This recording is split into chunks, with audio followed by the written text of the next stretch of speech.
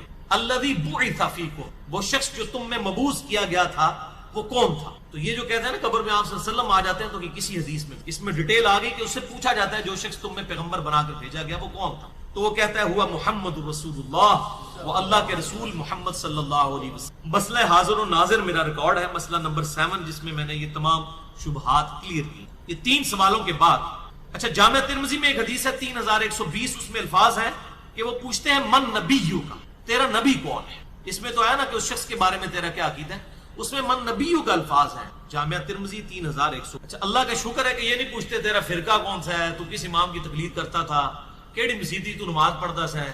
دیکھ لو کوئی چیز نہیں. تیرا رب کون ہے، تیرا دین اور نبی صلی اللہ علیہ وسلم. تو دنیا میں بھی ہم یہی کہتے ہیں اللہ رسول قرآن، یہی بات ہے. تو قبر کے اندر جا کر بھی یہی سوال ہے. اب وہ جب 3 سوالوں کے جواب دیتا ہے تو فرشتے 4تھا سوال اس سے پوچھتے ہیں، جو میں نے قبر کا 4تھا سوال، مسئلہ نمبر 78. تمہیں کیسے پتا چلا، ان 3 سوالوں کے جواب تمہیں کیسے آئے؟ وہ کہتا ہے میں نے اللہ کی کتاب پڑھی تھی، میں اس کتاب پر ایمان لایا اور میں نے اس کے حق ہونے کی. اللہ کی کتاب پڑھی ہوگی تو تصدیق کرے گا نا. اگر سنا کے سنی ہوگا تو کیا تصدیق کرے؟ ہاں پڑھا کے سنی ہوگا تو تصدیق. پھر آسمان سے آواز آتی ہے میرے بندے نے سچ کہا، اس کے لیے جنتی بچھونا بچھا دو، اسے جنتی لباس پہنا دو اور اس کے لیے جنت کی طرف دروازہ کھول دو. قبر کے اندر ہی جنت کی طرف دروازہ کھول. یعنی آپ سمجھ لیں جس طرح یہ اب ٹچ سکرین موبائل رکھ کے اور جناب لیپ ٹاپ رکھ کے سامنے لوگ بیٹھے ہوتے ہیں نا، تو ایک دوسری دنیا میں چلے جاتے ہیں. تو جنت کا فزیکلی دروازہ کھول دیا جائے گا، اس کو جنت کی ہوائیں بھی، خوشبو بھی آئے گی اور انتظار وہ کرے گا. وہاں اسے ہوا کے جھونکے اور خوشبو بھی آتی ہوگی اور حد نظر تک اس کی قبر کو کشادہ کر دیا جائے گا. خوبصورت چہرے، خوبصورت لباس اور بہترین خوشبو والا ایک شخص اس کے پاس قبر میں آئے گا اور کہے گا اس چیز سے خوش ہو جا جو چیز تجھے خوش کر دے، یہ وہ دن ہے جس کا تجھ سے وعدہ کیا جاتا تھا. وہ شخص پوچھے گا کہ اے شخص تو کون ہے، تیرا چہرہ بھلائی لانے والا چہرہ ہے. وہ جواب دے گا میں تیرا عمل صالح ہوں، یعنی نیک اعمال ایک خوبصورت انسان کی شکل میں اس کی ہمیں آ جائے. تو پھر وہ شخص کہے گا اے اللہ، اے میرے رب، جلدی کر، فوراً قیامت قائم فرما دے حتیٰ کہ میں اپنے اہل و عیال کی طرف چلا جاؤں. یعنی مومن کہے گا اللہ جلدی جلدی قیامت آئے، مجھے تو اینڈ رزلٹ نظر آ رہا ہے، مجھ سے انتظار نہیں ہوتا، فوراً قیامت آ جائے. ابھی سائملٹینیس کنٹراسٹ آنے والا ہے. جب کافر اور مجرم شخص دنیا سے جاتا ہے تو آپ صلی اللہ علیہ وسلم نے فرمایا سیاہ چہروں والے فرشتے بالوں سے بنا ہوا ایک کمبل لے کر آسمان سے نازل ہوتے ہیں اور حد نظر فاصلے تک اس کے سامنے بیٹھ جاتے ہیں. پھر ملک الموت، موت کا فرشتہ آتا ہے حتیٰ کہ اس کے سر کے پاس بیٹھ جاتا ہے اور کہتا ہے خبیث روح اللہ کی ناراضگی کی طرف چل. وہ روح اس کے جسم میں پھیل جاتی ہے تو وہ ملک الموت اس طرح اسے کھینچتا ہے جیسے لوہے کی سلاخ کو گیلے اون میں سے کھینچا جاتا ہے کر کے. گرم سلاخ جو ہے وہ اونی کپڑے کے اندر گیلے کے اندر ڈال کے یوں کھینچی جائے نا، اس طرح اس کے پورے جسم سے اس کی. پھر ملک الموت سے باقی فرشتے اس کی روح کو لے کر پلک جھپکنے کے برابر بھی وہاں نہیں رہنے دیتے حتیٰ کہ وہ اسے بالوں سے بنے ہوئے کمبل میں لپیٹ لیتے ہیں اور اس سے زمین کے مردار سے نکلنے والی انتہائی بری بدبو نکلتی. وہ اسے لے کر اوپر چڑھتے ہیں تو وہ فرشتوں کی جس جماعت کے پاس سے گزرتے ہیں تو فرشتوں کی جماعتیں کہتی ہیں کیسی خبیث روح ہے. وہ کہتے ہیں یہ فلاں بن فلاں کی روح ہے اور وہ اس کی دنیا کا انتہائی کبھی نام لے کر بتاتے ہیں حتیٰ کہ اسے آسمانی دنیا تک لے جایا جاتا ہے. اس کے لیے دروازے کھولنے کے لیے درخواست کی جاتی ہے تو آسمان کے دروازے اس کے لیے نہیں. پھر رسول اللہ صلی اللہ علیہ وسلم نے سورۃ الاعراف کی آیت پڑھی کہ ان کے لیے آسمانوں کے دروازے نہیں کھولے جائیں گے، وہ جنت میں داخل بھی نہیں ہوں گے حتیٰ کہ اونٹ سوئی کے سوراخ سے گزر. یہ سورۃ الاعراف کی آیت پھر آپ صلی اللہ علیہ وسلم نے فرمایا کہ اللہ تعالیٰ فرماتا ہے اس کی کتاب کو سب سے نچلی زمین میں سجین میں لکھ دو. پھر اس کی روح کو شدت کے ساتھ پٹ کھا جاتا ہے. پھر آپ صلی اللہ علیہ وسلم نے یہ آیت تلاوت فرمائی سورہ الحج کی، جو شخص اللہ کے ساتھ شرک کرتا ہے گویا وہ آسمان سے گر پڑا تو اب پرندے اسے اچک کر لے جائیں یا کسی دور جگہ پر پھینک دیں. پھر اس کی روح اس کے جسم میں لوٹا دی جاتی ہے اور دو فرشتے اس کے پاس آ کر اس سے پوچھتے ہیں تیرا رب کون. اب اس سے بھی سوال ہوتا ہے. وہ حیرت زدہ ہو کر کہتا ہے ہائے افسوس ہائے افسوس میں نہیں جانتا میں نہیں جانتا. پھر پوچھتے ہیں تیرا دین کیا ہے. وہ پھر حیرت زدہ ہو کر کہتا ہے ہائے افسوس میں نہیں جانتا میں نہیں جانتا. پھر اس سے پوچھتے ہیں کہ جو شخص تم میں مبعوث کیے گئے وہ کون تھے. تو وہ کہتا ہے ہائے افسوس میں نہیں جانتا میں نہیں جانتا. پھر آسمان سے آواز آتی ہے اس نے جھوٹ بولا اس کے لیے جہنم کا بچھونا بچھا دو. اور بخاری میں الفاظ ہیں 1374. اس کے جواب میں فرشتے